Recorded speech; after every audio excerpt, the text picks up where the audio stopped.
When we did the film in 2017, I believe, maybe 2018, I didn't have children.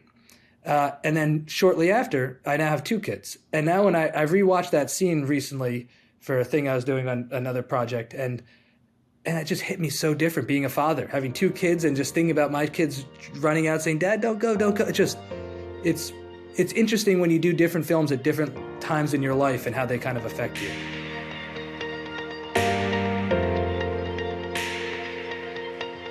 What's up, guys? Welcome to the Invictus Mindset Podcast. Today's guest is a producer at Kunhardt Films, and he's the CEO and co-owner of Goat Tape, none other than George Kunhardt. Welcome to the show, man. Thanks for having me, Bryce. I'm excited to be here. We got to chat a little bit offline, and there's definitely some connections here, and I'm very excited to unpack a lot of your story. It's not too often that we have somebody from the film space that also has a little bit of a loose connection within the CrossFit space. So thanks for being one of our most unique guests so far and making the time to connect with us. Well, thanks for the nice intro, and I'm happy to be here. This is as I told you offline, I've been a little in the shadows, so I'm excited to kind of come out and talk to you and get to know you and tell you a little bit about my story. Thanks for having me. For being an Emmy Award winner, I don't know how much you've hung out in the shadows, but you've got quite the resume out there, and you've done some very cool things. And so I'm excited to share some of those things with our audience. But before we dive into that, man, we chatted a little bit offline around, some of the personal things that we've both gone through. In 2018, me losing my father to brain cancer, and just kind of the connection that he and I were thankfully able to form in that time, where he would go through chemo treatment. When he would sleep, I'd go down and train in the hospital parking lot. And then when he would wake up, I'd go up and I'd look at him and I'd be like, man, I know this guy is my father, but he has this whole world before I ever existed. And I'd start picking his brain and trying to interview him and getting to know him in a different light. And George, you mentioned to me that you're doing a really cool thing as far as the interview archive, where you and your brother got to connect a little bit with your dad. Will you share a little bit of that experience? Yeah, thanks, Bryce. So for the last 40 years of my father's career, he's recorded every leader you can imagine in this country. And from every documentary he's produced to every documentary my brother and I have produced along with him for the last 15 years, we've collected every interview and kept it on hard drives in our basement. About 5 years ago, we started the Kunhardt Film Foundation, a 501c3 nonprofit that's a public charity, where we take all those interviews and put them up for the public for free on YouTube. So what we did is now we're in a campaign to interview 500 original interviews with leaders around the country. For instance, just to give you an example, we interviewed this wonderful woman. Her name is Tomiko Marimoto West, 91-year-old Hiroshima survivor. Just filmed her a month and a half ago, and her story is gripping. It's the most tragic story you've ever heard. She lost her entire family the second the bomb went off. And we then took that story, and we're working on a short film on her right now that's going to come out later this year. But what we're doing is we're really trying to tell these. Usually people go on the news or on an interview to kind of promote something. For us, we're having people come on just to talk about their life, talk about their childhood traumas in their life, what inspired them, the influences of their life. And we found that it's a very refreshing medium. They're 2-3 hour interviews. And to take it even a step further, my brother and I then turned the camera on my father and my mother and interviewed them, told us about our childhood, about their childhood, that when they fell in love, their marriage, their honeymoon, all the way for the last 40 years of their since they got married. It's going to be a gigantic resource, completely open to the public, and it's on our website at KunhardtFilmFoundation.org. And I think it's going to be the next massive repository of interviews that I'm excited that you asked me about that. Thanks. I'm so thankful that you shared that with me, because there's so much to that. So many people go on these listening tours or interview tours, exactly what you said, promoting the thing that's in bold or the thing that's highlighted. And I think the story is what makes the value add with the thing that's in bold, or the function or the product. And I really find it incredibly fascinating that that's what you and your brother have leaned into. I tremendously resonate with that. how did you develop your fascination for storytelling? Because even in the eloquence in which you just described the interview archive, I saw you light up a little bit in how you described the romantic component of how your parents fell in love, and really understanding that traumas are real. People become the way they are because of certain events that take place. I'm also selfishly very excited to unpack some of those YouTube short films that you guys have released. No, thanks. Yeah, I mean, my father started as Barbara Walters senior producer years ago, and once he started his own company, my whole childhood was spent in his film production company as an intern, logging tapes, scanning files, Xeroxing materials.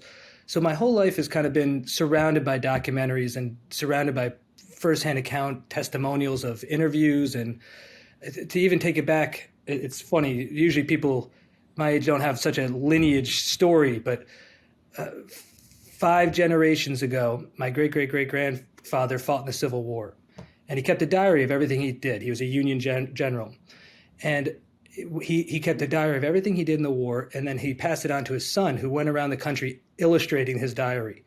It became the largest Abraham Lincoln and Civil War collection in the country. And so fast forward to my generation, we've been a family of collectors for five generations, always passing along storytelling. So I've always been fascinated with history. I've always been fascinated with oral histories, firsthand accounts, and we've just kind of surrounded ourselves as children with these stories around our lives. I mean, my grandfather was the managing editor of Life magazine. So forever we would have amazing authors and photographers around the house or wherever we would be. So I was very fortunate to kind of be exposed to such amazing kind of individuals throughout my life that I've learned from, leaned on, and had firsthand experience with, whether it's joining my father on set as a kid or I remember my senior thesis project was I went to every single family member in my family, both sides, my mother's side and dad's side, and did a 20-minute oral history on every single one of them. And I still have it, and it's amazing. Since then, all my grandparents have since died. I've lost some other family members, but I have the only record on little mini DV tapes that we show around, and I've just always been fascinated with storytelling and people's stories. I mean, it's amazing when every single person in the world has a story, and everyone's story deserves to be told. And that's kind of where the core mission of what we're trying to do with our foundation is no one should leave this earth without having their story preserved. We live in a time where it's relatively cheap to take an iPhone and film yourself or whatever it is, that I've just always loved hearing people's beginning, middle, and hopefully not the end, but the ends too. Yeah. Wow. Just listening to some of that really got the wheels turning in my head a little bit. I mean, how often all of us could probably relate to this little analogy that I'm going to share, but it's like you go to a funeral, some really sexy words are spoken around the individual, there's some mourning, and then the conversation loosely translates or facilitates over time to like, hey, what are you doing after this? Or, the life is simply forgotten so fast. It's like celebrated in a quick moment, but then that time clock keeps moving and people just go back to either what they were doing or what's to come next. Trident Coffee is sponsoring this episode of the Invictus Mindset Podcast. My guys over at Trident taught me something really important this last year, that we are all a bundle of stories, both good and bad, and everything in between. At Trident, they're storytellers. All of their cold brews remind their customers that they are part of something bigger than themselves. They help create connections through symbology and storytelling that engage their customers on an emotional level, and this distinguishes them from other coffee brands. You can find Trident in Imperial Beach and in Coronado. They offer over 14 plus nitro cold brews along with dairy-free options. You can find the perfect brew and pair it with one of their treats from their keto bakery. All these options will allow you to support your health and fitness journey with Trident Coffee. They're more than just a coffee company. You can check them out over at tridentcoffee.com and use code Invictus20 for 20% off online and in tap rooms. Once again, that's tridentcoffee.com. Use code Invictus20 for 20% off online and in tap rooms. Take your coffee experience to the next level. Two important factors for us over at Invictus Mindset are true care and attention to detail. My friends over at RX Smart Gear have been bringing innovative fitness tools to the market since 2009. From their award-winning Evo speed ropes to their amazing gymnastics grips to their line of inflatable fitness equipment, they're constantly looking to problem solve within the fitness industry. They're always allowing us to have our gear work for us rather than against us. Hop on over to RX Smart Gear and use discount code Invictus Mindset to shop their latest cutting edge gear. Have your gear work with you and not against you. And I really appreciate that you guys are taking the time to lean in to the beginning, the middle, and the end, and really trying to help celebrate some of the uniqueness of each individual and the journeys that they embark on throughout their life. Totally. No, thanks. You're right. I mean, it's special, and it's a unique experience, and it's something that we're very lucky to be able to do. I'm glad you appreciate that.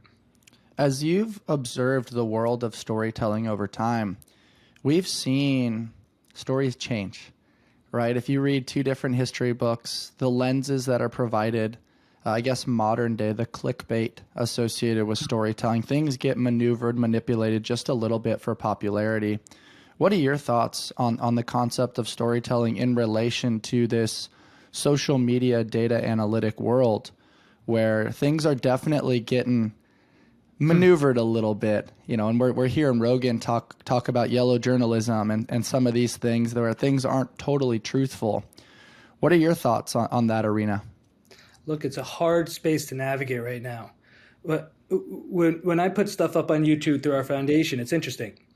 If I did interview with Bryce Smith as my header, it would get one set of likes, one set of hits.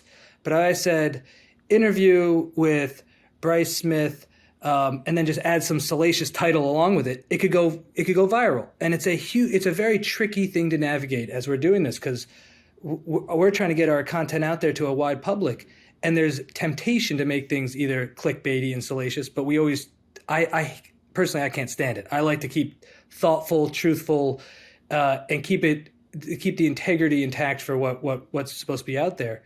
The hard part is the algorithms don't benefit the thoughtfulness, and they benefit you're kind of rewarded with more salacious titles these days.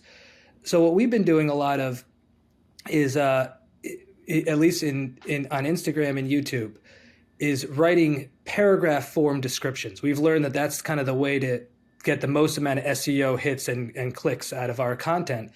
But they take a lot of time, a lot of detail, a lot of description. But it drives me, quite frankly, pretty berserk when I see things used. I mean, out of context drives me crazy. Yeah, and same. things that are just, I mean, there's such rules of integrity when making documentary films. I love raw interviews because then it's unfiltered. It's my word is what's being described on camera. When things get edited out of context, like I've seen in many different cases, there's nothing more harmful to the medium, in my opinion, and it's happening a lot right now. I totally agree. It just leads to so much psychological judgment because Sure. People are looking at a picture, but they're only seeing the bottom right-hand corner.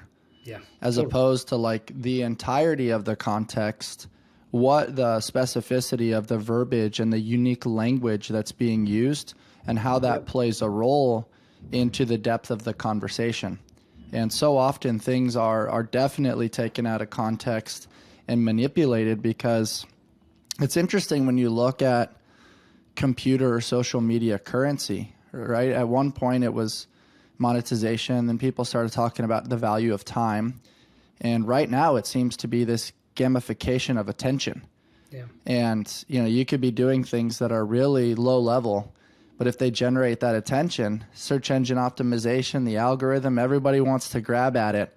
What do you guys do as far as your team and your communication and your meetings that you guys have? Because obviously you're the artist, right? You're behind the scenes wanting to really produce amazing, life-changing content.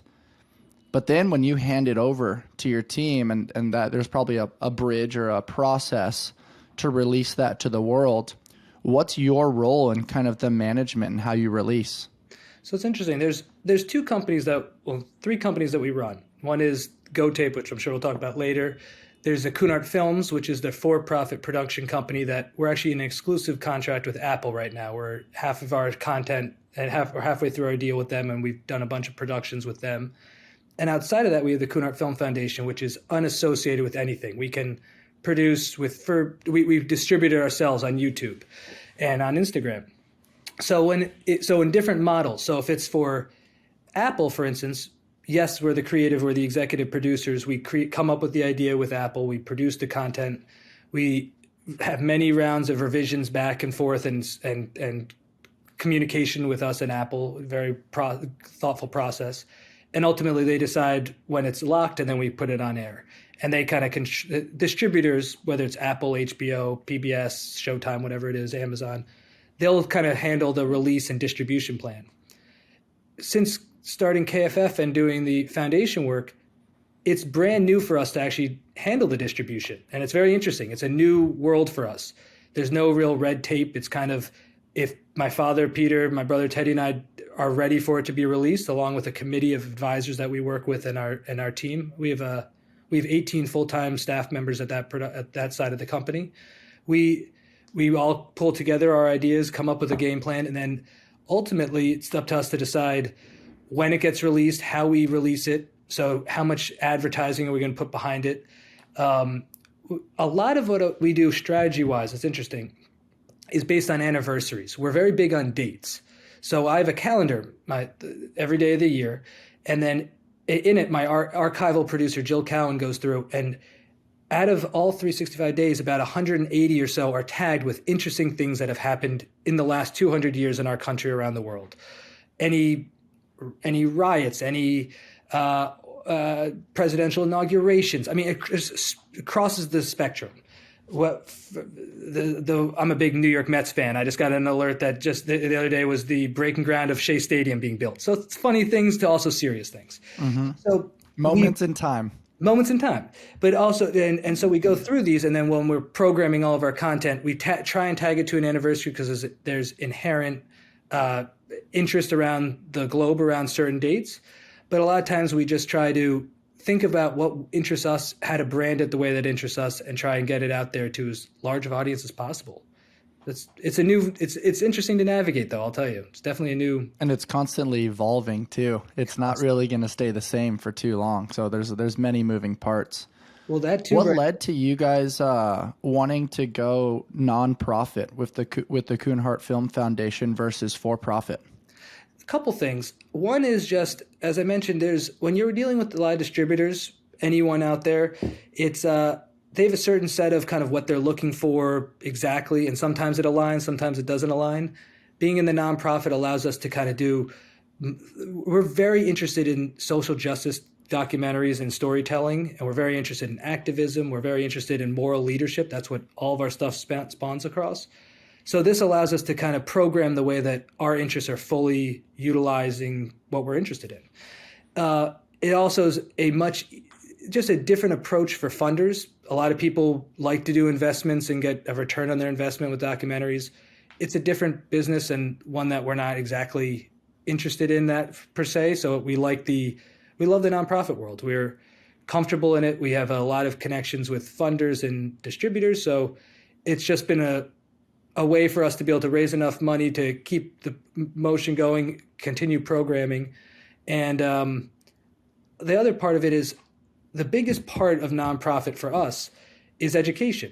A lot of times you spend a year or two on a documentary, it premieres on whatever distribution channel, and then it kind of fizzles out of the conversation. So we did a film, right behind me is a documentary called King in the Wilderness on the last 3 years of Dr. Martin Luther King's life. Mm-hmm. Did very well, premiered at HBO, had a big event, and won a lot of awards, etc. And then it kind of tapers off. So what we did is with the Kunhardt Film Foundation, we took all the 19 raw interviews from the King film, everyone from Andy Young, John Lewis, luminaries, people that were King's closest confidants and friends. We took all 19 of those interviews, put them up there for free. We then brought on a team of brilliant educators and created a really robust educational platform and schedule out of this, and put it out there, and it's been adopted into the Atlanta Public Schools District Public School Conference. It now has a life. This film is taught in schools. I've spoke to students 2 weeks ago about this project. The film's a couple years old, and yet it still has legs, and it still is relevant to today.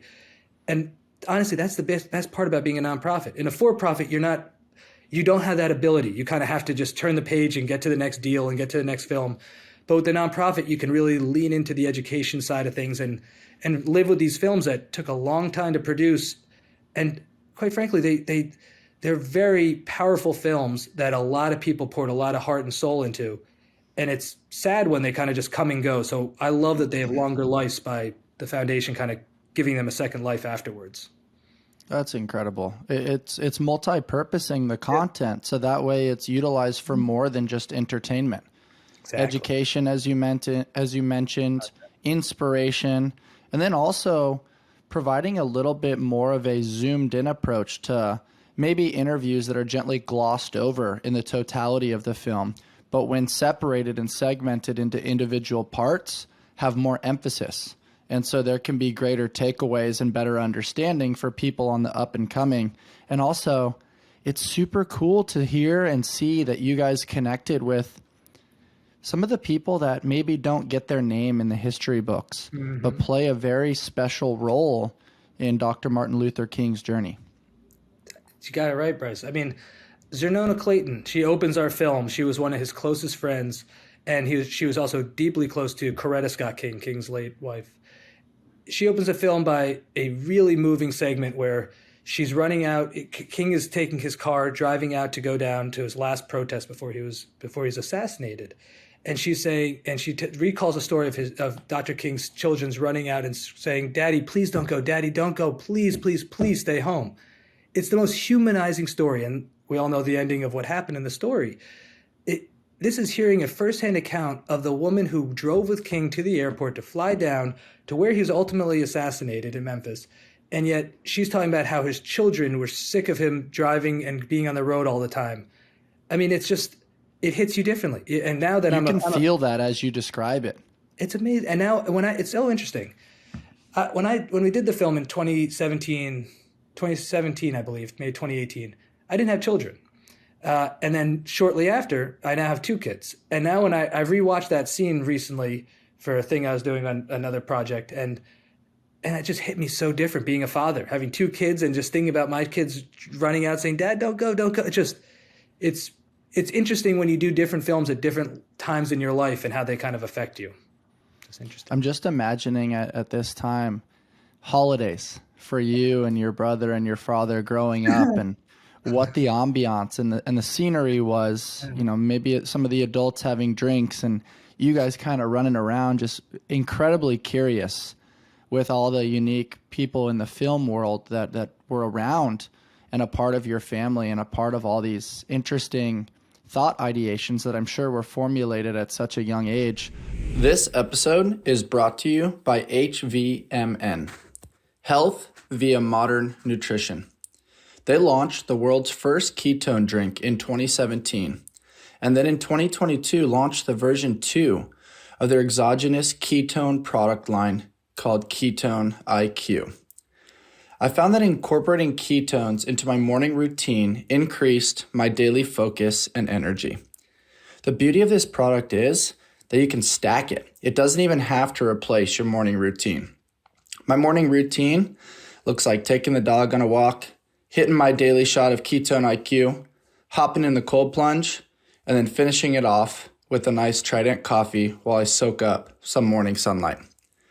Try out some ketones for yourself by using the code INVICTUS for 20% off Ketone IQ. Ketones are a super efficient fuel for your brain that leaves you feeling energized and clear-headed. Give it a shot. I promise you won't regret it. Once again, use code INVICTUS for 20% off Ketone IQ. move fast, and break shit. This is one of the core values at LSKD and something that we fully resonate with here at the Invictus Mindset Podcast. LSKD develops functional sportswear with a streetwear aesthetic that's on a mission to inspire you to chase the vibe through sport, fitness, and adventure.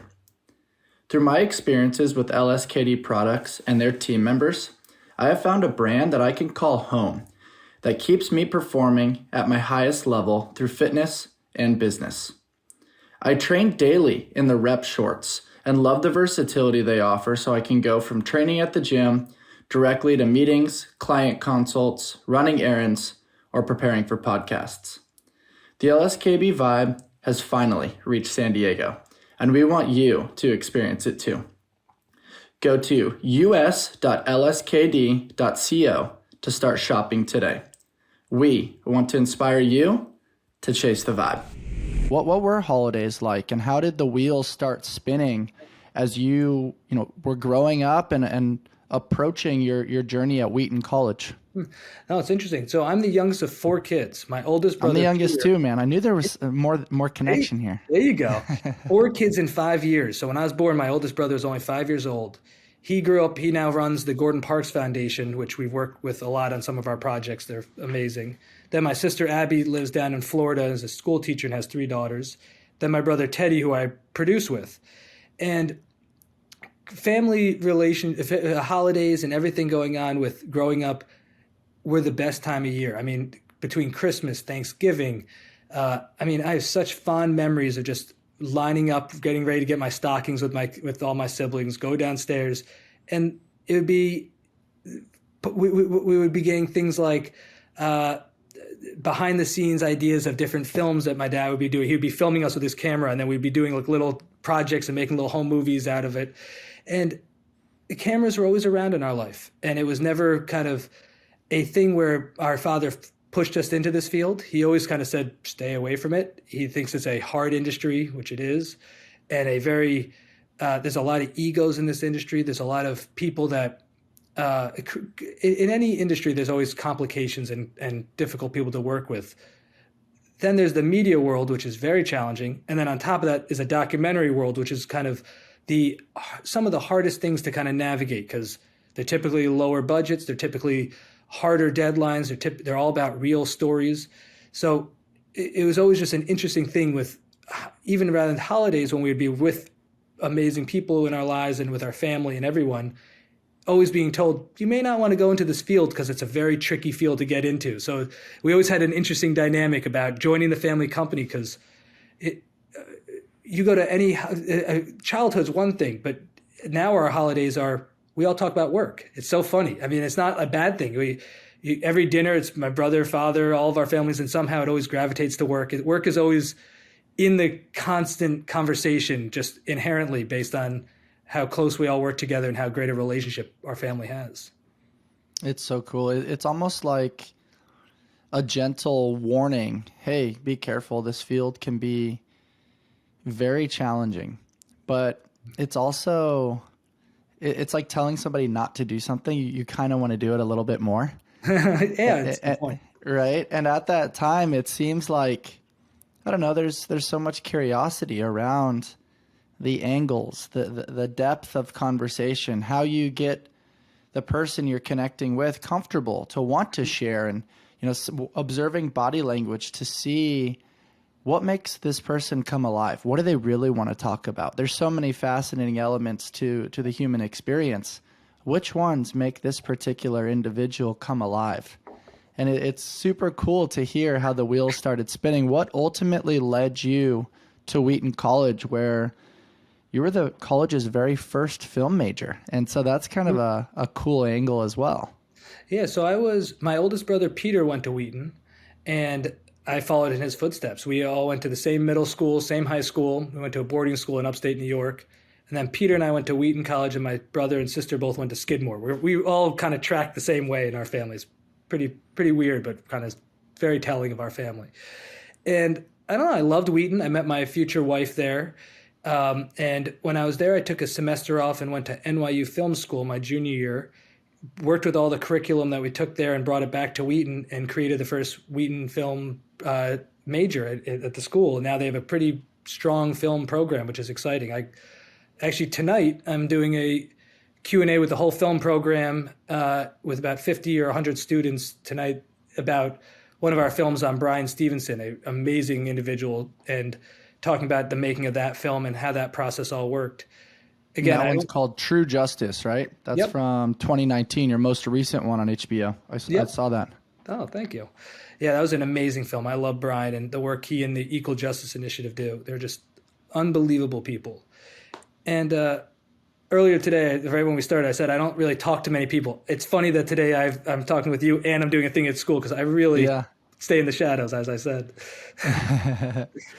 So once you kind of concluded there at Wheaton and you kind of have this history of film, what started your producing career and ultimately being a little bit of a film director? Yeah. So graduate college, go straight for working as a production assistant at my dad's company.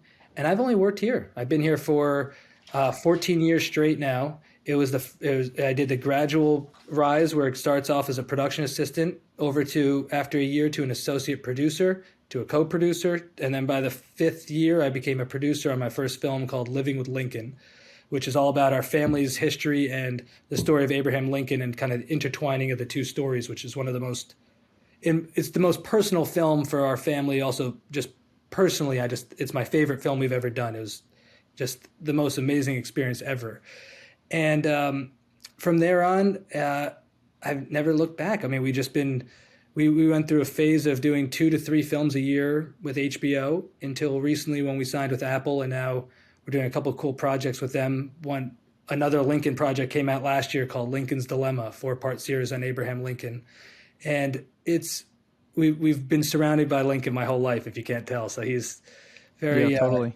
But it's one of those things where you do. I mean, it's, as you said, it can get cliche, but when you do something that you love, and I love working in film. I love working with my family. I love telling stories. It's just an amazing experience. It's a very challenging industry, especially right now. It's interesting. The pre-COVID, the landscape was there's a lot of desire for documentary filmmaking, but it was more in the kind of true crime genre, and then the Tiger King kind of stuff, that kind of world. COVID hits when Tiger King comes out, and there's a bubble. Everyone wanted documentary films during COVID. There's no feature films were on halt. No one could be on set. Documentaries and animated films are the only thing that could really be produced during COVID because you didn't need to be on set. So we retrofitted our entire office. At that point, we had about, I think, 60-ish employees working with us, and we built out an entire edit suite at our office and a huge server room, sent out all of our edit equipment to everyone around the country. We had editors and producers from California to New York, graphic designers in the UK, we're spanning the globe at one point. But we were one of the only, a handful of doc companies were the only ones really able to fully produce at full speed during COVID, because our stuff was archival footage, graphic heavy, and sending an interview crew to someone's location was okay during COVID, but you couldn't have major sets. It's just no one wanted to be around each other. Then, so we produced during COVID, all that happened, and then finished our projects. And then after COVID's it's less, the restrictions are released and everything here. There's now a boom of regular production, and documentary filming is a little bit smaller now. It's a lot harder to get things approved, greenlit, and it's just an interesting thing how the ebb and flow of kind of production and distribution is happening in the doc world particularly. I can't speak to feature films and narrative stuff, but in the non-scripted documentary world, it's just been an interesting thing to navigate in these last few years. The first thing that comes to mind was The Last Dance with Michael Jordan, and kind of sharing his backstory a little bit and how things evolved over time. LMNT, pronounced Element, is a tasty electrolyte drink mix with everything you need and nothing you don't. That means a science-backed electrolyte ratio with none of the junk. no sugar, no coloring, no artificial ingredients, no gluten, no fillers, and most importantly, no BS. Whether it's after a long workout, hot yoga, or an intense sauna and ice session, I've been using Element to keep me hydrated and replenishing all of my lost electrolytes.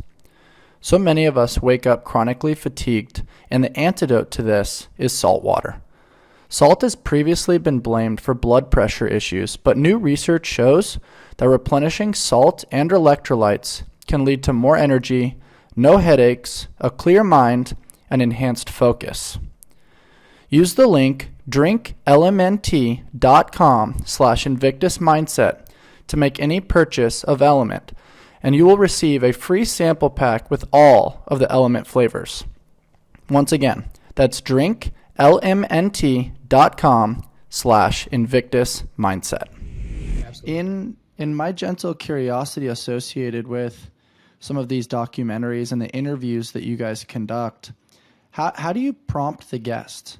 Is it you kind of leading the interview? What are some of the triggers, and how do you guys kind of lead the guest through that interview process so that way it's a very special and intimate setting where the guest feels safe to share, but then simultaneously kind of leads to the appropriate footage that fits the theme and the model of the documentary that you're looking to produce?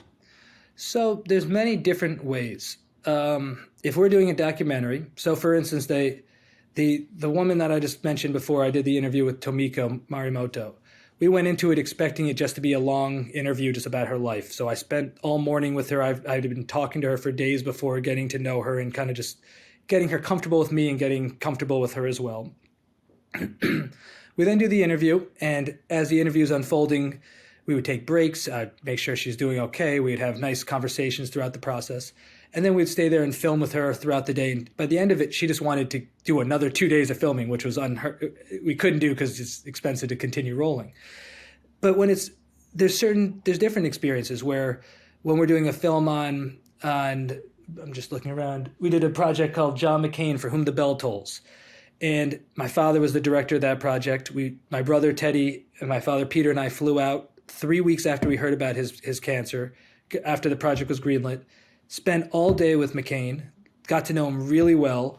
And the next 2 days, we just sat there with the camera rolling and he spilled his heart out to us. And everyone that we asked to interview for the film, from Obama to Biden to Bush to you name it, they all agreed because everyone wanted to give their thoughts and storytelling about John McCain.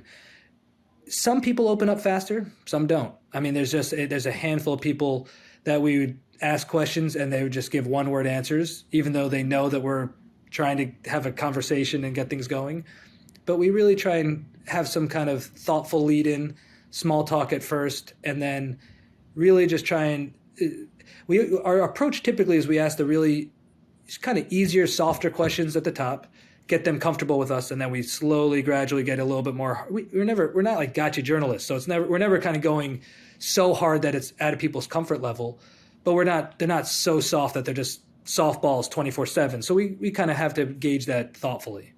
It's like hiding vegetables in an omelet a little bit. You got it. And I like that term, gotcha journalists. I really don't appreciate when people do that and they're trying to pigeonhole people in a very manipulative sense. And it's very unauthentic and really unfair because I think I practice the art of this concept that's called API, assume positive intent. And anytime I've ever been interviewed in sports or things like that, I'm always trying to give an honest response and maybe not give away too much of the behind the scenes, especially in the basketball days. You don't want to share your schemes and whatnot. But I definitely think you can feel it a little bit when you're connecting with somebody conducting an interview, when they're genuine and that you feel like they're on your side versus if they're kind of antagonistic and just trying to like poke the bear. Totally. Look, and I watch documentaries all the time, and I'm the toughest critic now because I'm working in this field, and it drives me nuts when I see something and you can feel when there's a little manipulation going on, and you can tell when someone kind of did a little gotcha journalism. And I won't blow the lid on a couple of people that I've known this happened, but there's been a handful of documentaries that have come out that they lead you one way, and then you find out the truth is that they've taken you on a little bit of a different path based on where the director wanted to take it, and it's a dangerous slope. It's very dangerous. Yeah, it definitely is. What led to your passion for politics and social justice and wanting to kind of lean towards that arena for the documentaries? And I mean, you just mentioned some really big names: Obama, Bush, Biden, John McCain, obviously, Abraham Lincoln. I mean, you've crossed paths with some truly incredible historical figures. What is it about that genre that really gravitates you and your family? I think it's the concept that I mentioned before of moral leadership. I'm very interested in people who have lived a meaningful life, who have exude thoughtful moral leadership. I mean, I think that's the only thing that's going to help us as a country, as a people, to kind of get by.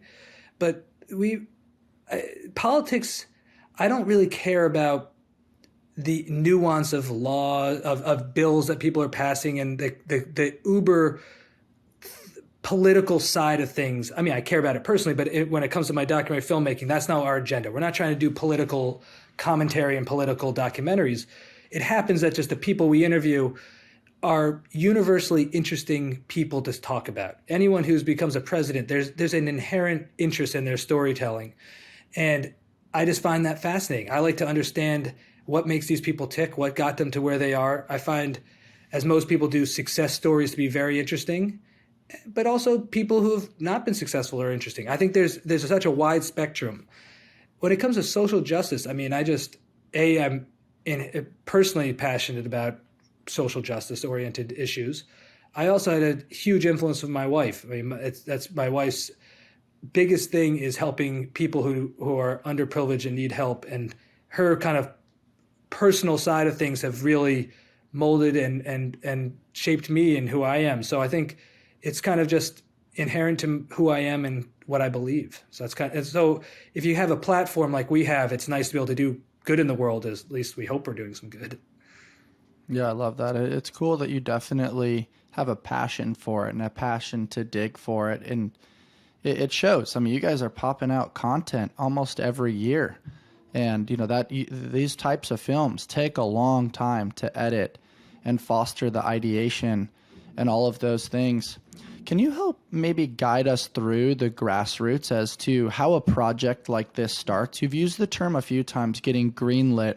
Yeah. What is the process of that look like? And then as the role of a producer, how does your specialty kind of fit within the process of documentary filmmaking? Sure.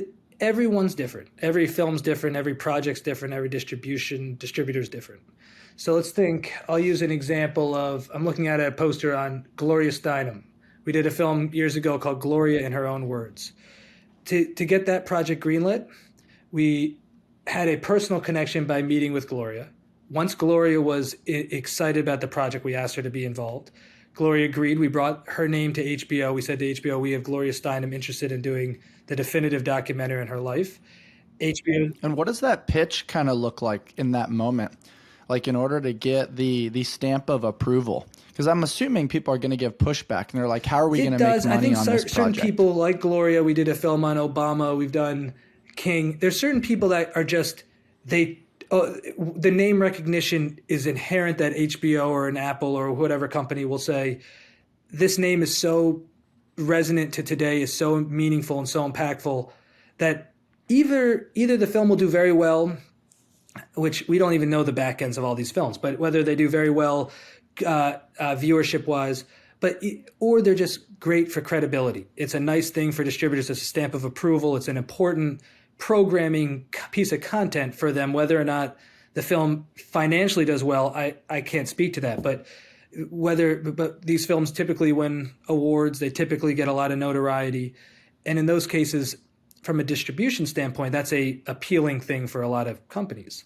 So for certain different projects, we would take the idea of a subject matter. I guess actually I started with Gloria, but I think the best example is actually the McCain one is another interesting one. So as I mentioned before, McCain, we read in the newspaper he's not doing well. He's got cancer.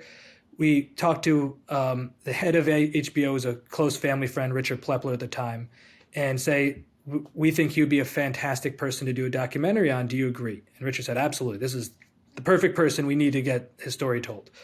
So through mutual friends, we found a brilliant speechwriter and consultant to the McCain camp, a guy named Mark Salter. We reach out to Salter. We're put in touch with him. He says, I love this idea. Let's get this done. So he gets us approved from the McCain camp side of things. As I mentioned before, within 3 weeks after the diagnosis or announcement, we were in Arizona with John McCain, his family, everyone, filming for weeks on end.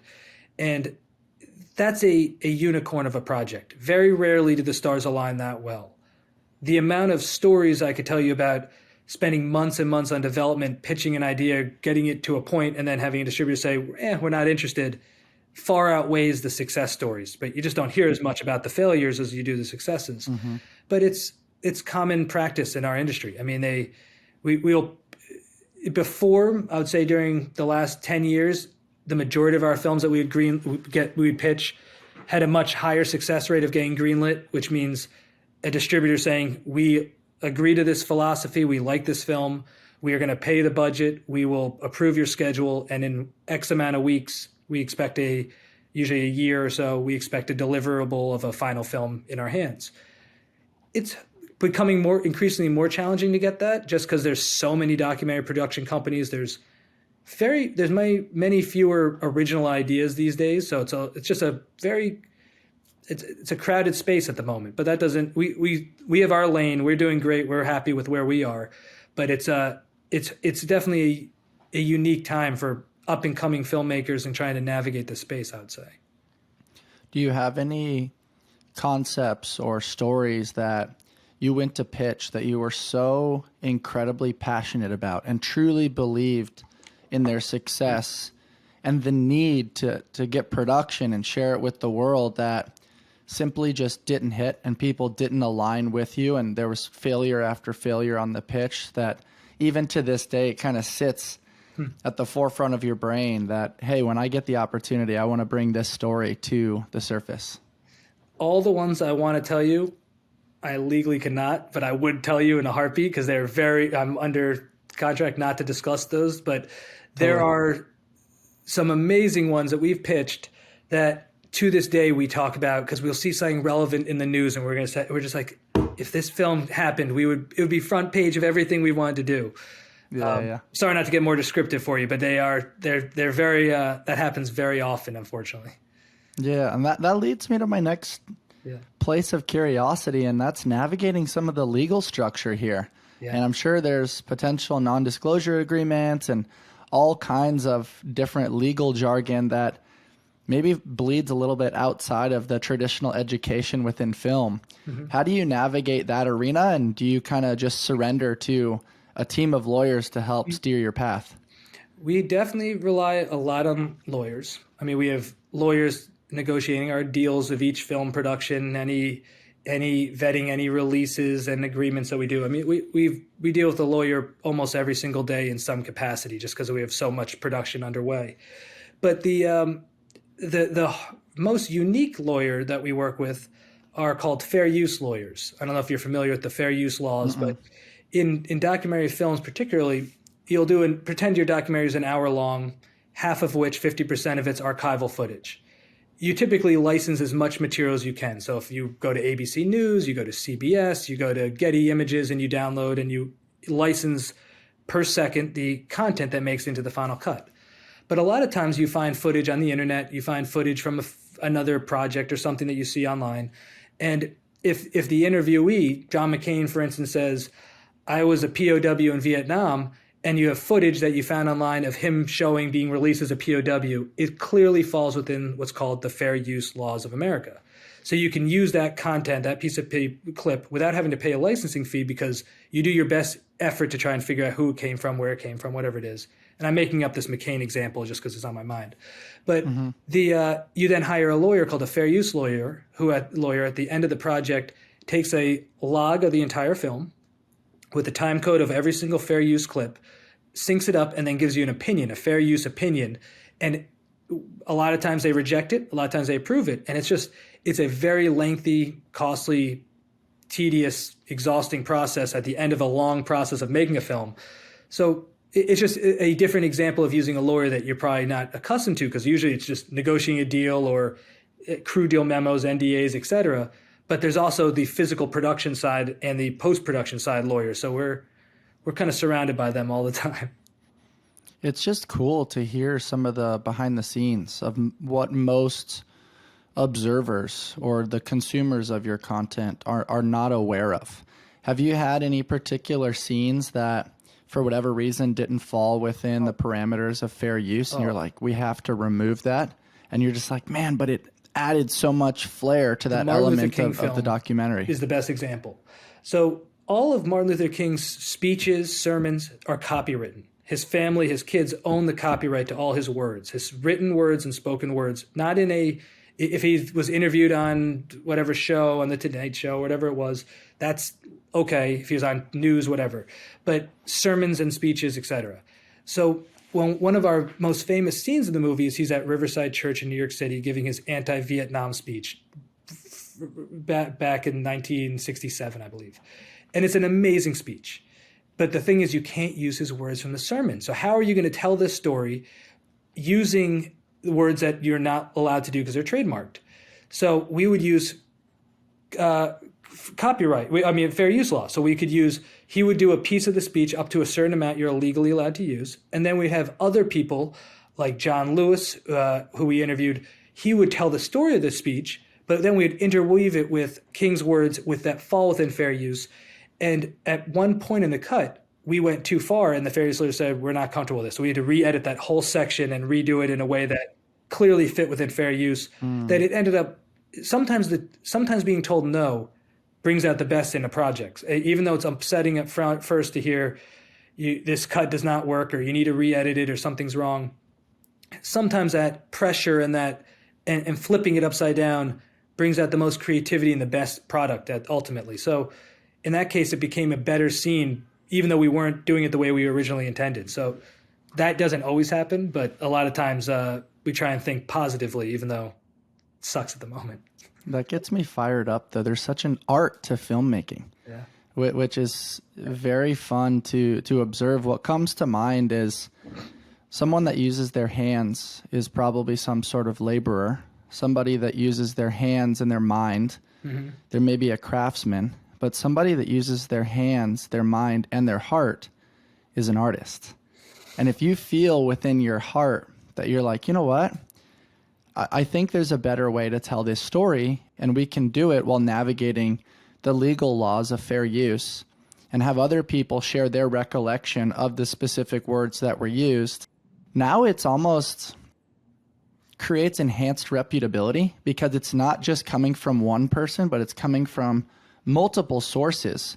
And so for me, being the viewer, if I see multiple people kind of sharing a similar recollection of a moment in time, mm-hmm. I'm like getting bright-eyed and bushy-tailed, and the eyebrows are perked a little bit because I'm like, oh, wow, this is showing consistency in my humble pattern recognition. I'm so thankful that you guys are storytelling to the max, and you're doing it in a very authentic way. And the first thing that comes to mind when I think of storytelling is Disney. I mean, they kind of do a really cool job, and then you see that evolution over time, and you guys are doing it in the adult world where, you know, it's real historical references, which is very special. And George, I'm really thankful that you've shared some of this behind the scenes with us. Nice to say that. I think that Disney connection is interesting because that's the childhood storytelling, and you're right, we do the adult version of the storytelling, which I'm glad you appreciate that. I think that's a nice sentiment to kind of think about. For sure, man. As we get ready to pivot towards how you started Goat Tape, my last question associated with your film career is there something around legacy or significance that bleeds in your brain a little bit? Because what you guys are doing is producing things that are going to be here subtly forever, long after you move on to your next life. This episode is brought to you by Mush. My friends over at Mush created an incredibly cool product of ready-to-eat overnight oats. And for those of you that listen to the podcast often, you know simplicity is the ultimate sophistication. And Mush has done just that. as their products have no more than 7 clean ingredients that are dairy-free, gluten-free, with no added sugar. Mush started right here at Invictus, as they had a vision to create convenient, healthy, and clean nutrition. And this landed them on Shark Tank, where the famous Mark Cuban invested in them. Now they're found in retailers all over the country, including Costco, Sprouts, Target, and Whole Foods. Check out my friends over at www.eatmush.com. But you like hiding behind the scenes. Like, even when I do research on you, it's not like you're on every single platform. Your face and your notoriety, you gently stay in the shadows a little bit. But what you and your family, what you're producing is epic. What are your thoughts on this relationship between, legacy, significance, and the role that plays within your ethos? Look, I think just the first part of it about preserving these stories and kind of just the content itself. I care a lot about recording people's stories that will live forever. I mean, part of our preservation campaign is film these things in 6K resolution, and as time goes on, we're going to do 8K, 10K, whatever it is, because everyone's story matters, in my opinion. And it goes back to the concept. I mean, legacy is an interesting word, in my opinion. I'm very proud of my legacy. I don't have a legacy yet. I'm too young, but I'm very proud of my family's legacy and kind of where things are and the fortunate upbringing I've had based on my parents and the things that I've been able to do because of the path that my father took. But I'm still very aware that I have a lot of growing to do, a lot of learning to do, a lot of storytelling still to be out there, to learn out there and to tell. So it's just an interesting time right now in my life, at least, while bringing up little kids, while working with my brother, while working with my father before he retires. I mean, he's in his 70s. He's not going to be around filming and running around, doing too much more. I hope, if you watch this, Dad, you got a couple more years. You're good.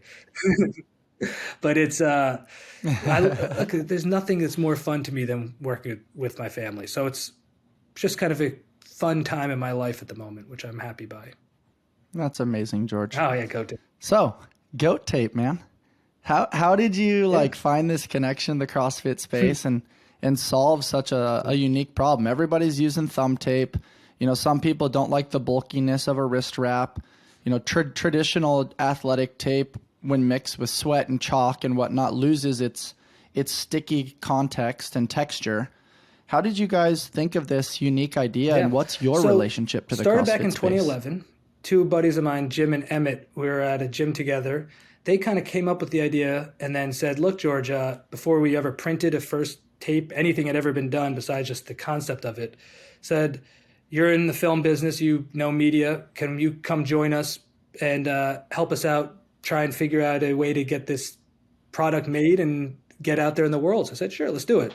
So at that point, the actual company was named Tape Goat. And then I talked to my sister-in-law, who's a CrossFit Games athlete. Her maiden name's Christy Phillips. Now she's Christy Adkins. She was a Games athlete for years. Yeah, Christy's the best. So I know Christy and her husband, very Tim, well. are She's great. my brother and sister-in-law. And yeah, I've spent a lot of time with them. Yes. Oh, man, I didn't so know I said to that Christy, was the connection. That gets me do you want to fired help up me get too. this name out? Tape Goat. She goes, George, what? No. That sounds like tapeworm. You can't be Tape Goat. So we then rejiggered it and made it Goat Tape for greatest of all tape, greatest of all time. And so anyway, fast forward a little bit and we got a couple samples out. We started playing around with different tapes and we knew that white fabric, kind of just generic Johnson & Johnson tape in the gym, it came off all the time. It drove us nuts. You're doing pull-ups, double unders, whatever you want, or not double unders, but pull-ups and toes to bar, etc. Comes off your wrist, comes off your hands, your palms. You do a clean and it'd rip your hand and whatever. So we said we need to up the ante a little bit, figure out how to get a better adhesive on here. So we worked for well over a year, many different manufacturers, different companies around the globe. But at that point, we stuck everything. We decided to keep it all US based at the time. So all of our adhesive, all of our printing, our manufacturing, everything's US based. And we brought it in and did it all ourselves and came up with a product that we were excited by. And now, it's still here. It's funny because for the first few years, it was a real uphill battle, as every startup is. I mean, 2011 to 2015 or so, we were sinking money into it, losing money all the time. Nothing really happened. And we then hit a little bit of a break because um, it's funny. I haven't thought about this. Rich Froning once like mentioned it out there, and then all of a sudden it kind of had a big spike. Rogue got interested in it. Rogue picks it up, and we love Rogue Fitness. Obviously, Rogue's the best, and so Rogue started selling it for us, and they've been a great partner getting this out there. And then we started working directly with CrossFit, the CrossFit Games, and manufacturing this tape with CrossFit Games logo with the Reebok logo on it, and really took it up to a next level once we got into the games and in front of all the games athletes. But this is all between 2015 and 2019, and then I'm just giving you a quick brief history because I think it's kind of interesting just to hear that. Then COVID hits, and Yeah, definitely all is. companies kind of suffered with COVID, obviously, every different entity, whether it is. But ours did okay. I mean, because people still bought our tape, still were enjoying it and excited by it. But obviously, gyms, for the most part, were closed, so sales tanked a bunch. And at that same moment was our heightened of all of our Apple work and all of our Kunhardt Films work. So I'm trying to juggle our Kunhardt Films, Kunhardt Film Foundation, and GoTape. And ultimately, GoTape was the one that was kind of the lowest hanging fruit that I couldn't put as much time into. So GoTape kind of took a much more of a back burner role at the moment. And I feel like now we're putting a lot of time, effort, and backing back into GoTape in the last year or so. That I think we kind of fizzled off the CrossFit radar. And now we're getting back up on everyone's radar, I hope.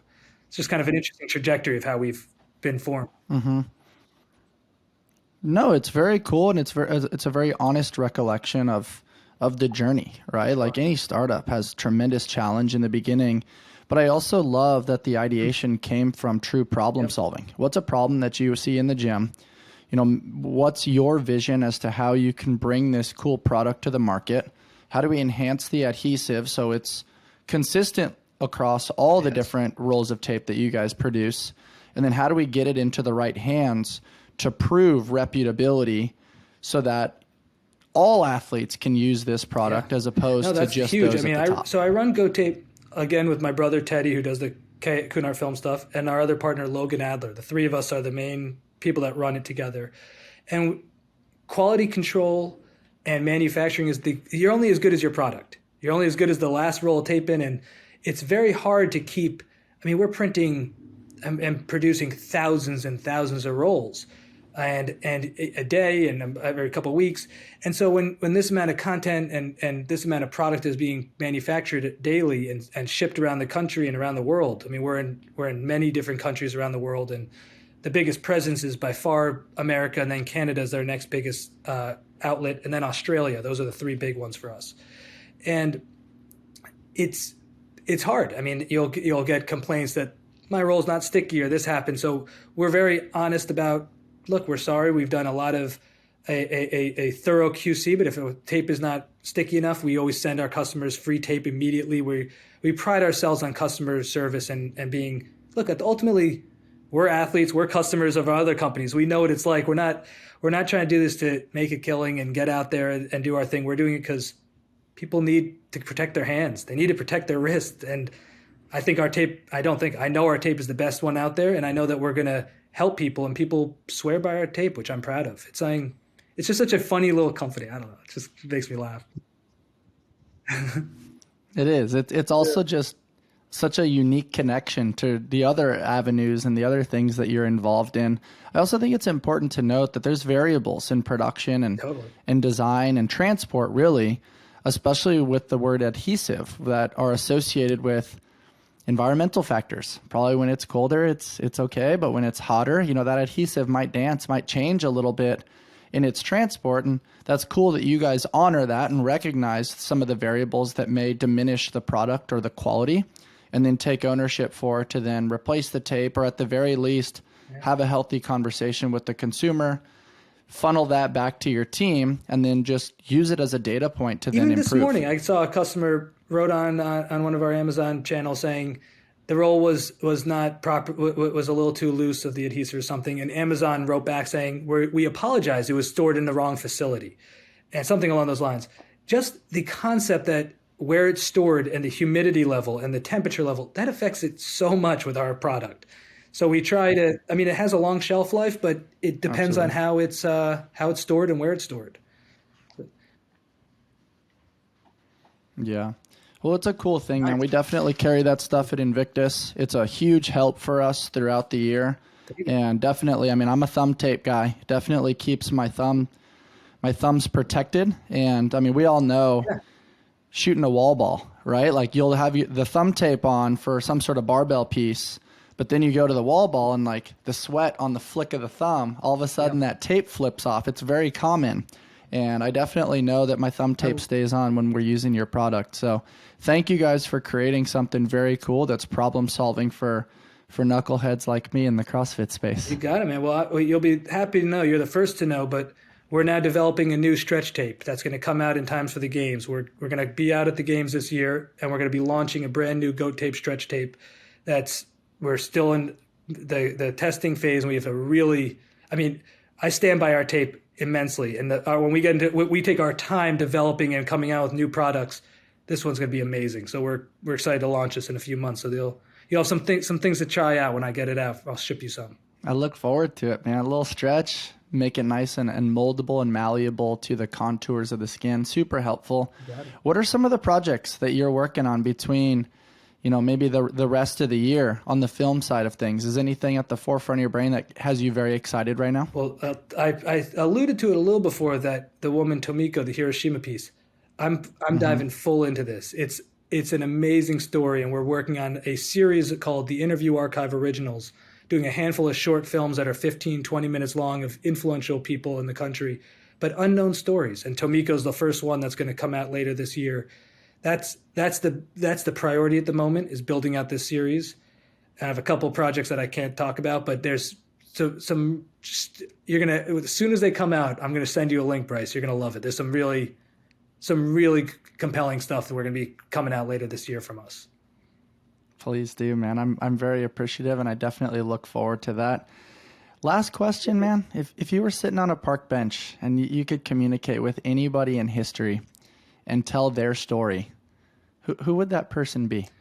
If it is a famous person, it's Abraham Lincoln. I'm obsessed, dying to learn everything about Lincoln. I've been living. I mean, we have a photo of Lincoln right there at 6 foot 4 inches, just hanging there for Lincoln. That's who it would be. If it was not Lincoln, it would be my great-grandmother, Dorothy Kunhardt, who wrote the book Pat the Bunny. That was her day. By day, she was a children's book author. At night, she was a Lincoln historian. Wow. She was just unbelievable human being, unbelievable level of creativity, and she'd be my person. Very cool, man. If people want to find out more about you and the Kunhardt film production company and all the cool things that you guys are doing, where can people find you? Thanks. Yeah. Don't look for me. I'm boring. But for our foundation, it's on Instagram at Kunhardt Film Foundation, or go to our website, kunhardtfilmfoundation.org. And that's where all of our content is. We release things. I mean, we release content on YouTube and our website 2-3 times a week with short form, long form interviews. And every couple of months, we're going to be coming out with a handful of short films that are going to be released all for free. I mean, that's what we're so proud of. I'm telling you, it's the same quality we produce for Apple, HBO, Hulu, whatever it is. But because it's a foundation, because we've gotten nonprofit foundation grants to our company, we have the ability and the flexibility to put the same amount of money and power behind each of these films. The only difference is we release it completely for free to the public.